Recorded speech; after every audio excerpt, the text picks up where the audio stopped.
میرے اور آپ کے آقا و مولا نے ارشاد فرمایا قیامت کے دن میرے سب سے قریب وہ ہوگا جو کثرت سے میرے اوپر درود پڑھنے والا ہوگا۔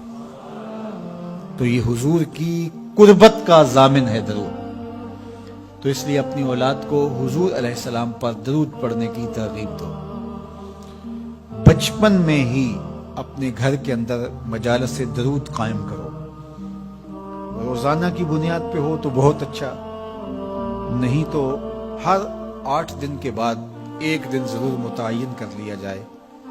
جمعۃ المبارک کے دن کثرت کے ساتھ درود پڑھنے کی ترغیب دی گئی ہے، اور فرمایا اس دن فرشتے حاضر ہوتے ہیں۔ تو حضرت ابو درداء رضی اللہ تعالی عنہ نے عرض کی، یا رسول اللہ صلی اللہ علیہ وسلم، آپ کی حیات طیبہ میں تو ٹھیک ہے، لیکن جب آپ انتقال کر جائیں تو کیا اس کے بعد بھی یہ عمل جاری رکھا جائے؟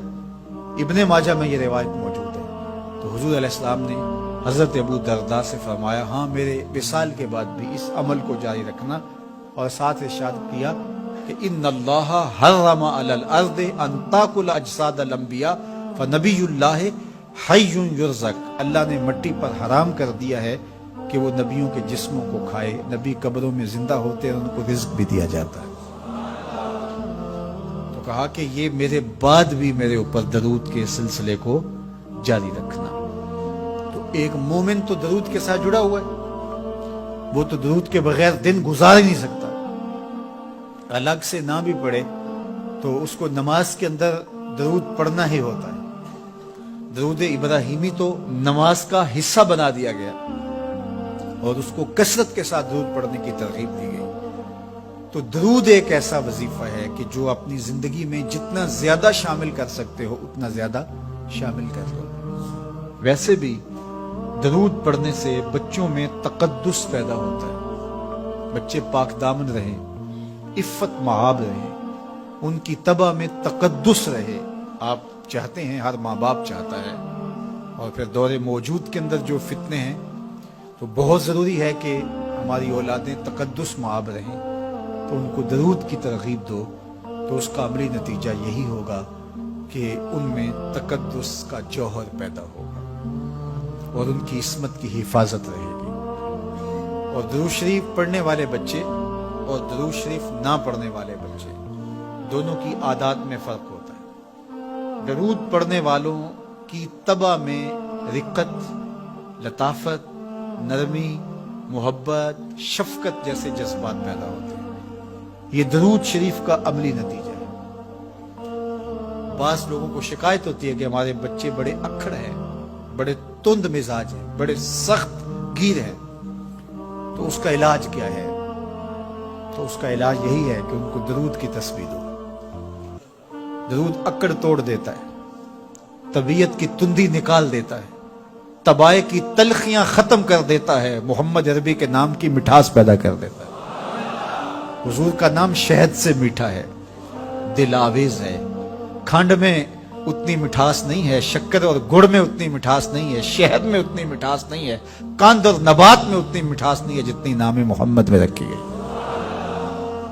ان کا نام لبوں پر آئے، میٹھا میٹھا منہ ہو جائے، ان کے بول بہاروں جیسے اور اصحاب ستاروں جیسے، ان سا پیارا اور نہ کوئی، ان سے بچھڑ کے لکڑی روئی، جب وہ سیر کو جایا کرتے سر پہ بادل سایا کرتے۔ میرے شہر کے ایک پنجابی شاعر ہیں، انہوں نے تو قلم ہی توڑ دیا نا، تینوں سینے دی میں ٹھنڈ آکھاں، اگر آپ کا ذوق ہو تو، تینوں سینے دی میں ٹھنڈ آکھاں، شہد گلاب تے کھنڈ آکھاں، تینوں نبیاں دا میں لاڑا آکھاں، تیرے ہجر دے وچ میں ہاڑا آکھاں۔ تو ان کا نام ہی میٹھا ہے، دل آویز ہے۔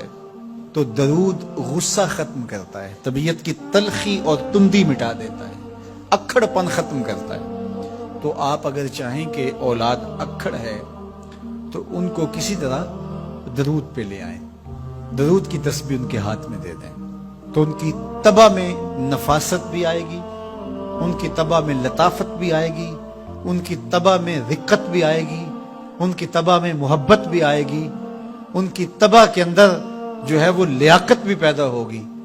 درود پڑھنے والا بچہ ذہنی استعداد میں درود نہ پڑھنے والے بچے سے بہتر ہوتا ہے۔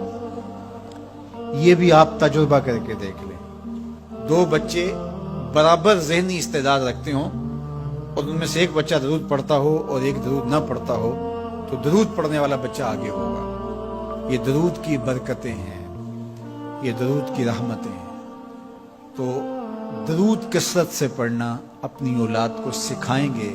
ہفتہ روزہ آپ محافل کا گھر میں انعقاد کر لیجئے اور اس میں صرف دروشی پڑھ لیجئے, تو انشاءاللہ اس سے آپ دیکھیں گے کہ اولاد کو اس کا فرق پڑتا ہے. یہ تربیت کا ایک آسان نسخہ ہے اور یہ وہ وظیفہ ہے جس سے تھکن نہیں ہوتی. یہ وہ وظیفہ ہے جس سے طبیعت میں تلخی نہیں آتی. کہتے ہیں وظیفہ میں نے پڑھا ہے تو وظیفہ پڑھتے پڑھتے میری طبیعت میں یہ ہو گیا. وہ بعض کہتے ہیں وظیفہ الٹ پڑ گیا ہے. بڑے وظیفے الٹ پڑھ سکتے ہیں لیکن درود الٹ نہیں پڑھتا. درود ہے ہی سیدھا, یہ الٹوں کو بھی سیدھا کر دیتا ہے. تو درود پڑھیں اور یہ منہ بھی میٹھا رکھے گا, یہ دل بھی ٹھنڈا رکھے گا, یہ دنیا بھی ٹھنڈی رکھے گا اور آخرت بھی ٹھنڈی کر دے گا. درود چراغ بھی ہے, درود کستوری بھی ہے, خوشبو بھی ہے, مہک بھی ہے, شہد بھی ہے, گلاب بھی ہے, کھنڈ بھی ہے اور سینے کی ٹھنڈ بھی ہے. تو درود اپنی طبع کے اندر اچھی طرح سے راسخ کر دیں اور اپنی اولادوں کی طبع میں اس کو راسخ کریں. اس سے آپ عملاً دیکھیں گے, میں سالوں کی بات نہیں کرتا, اشروں مہینوں کے اندر آپ فرق پڑتا دیکھیں.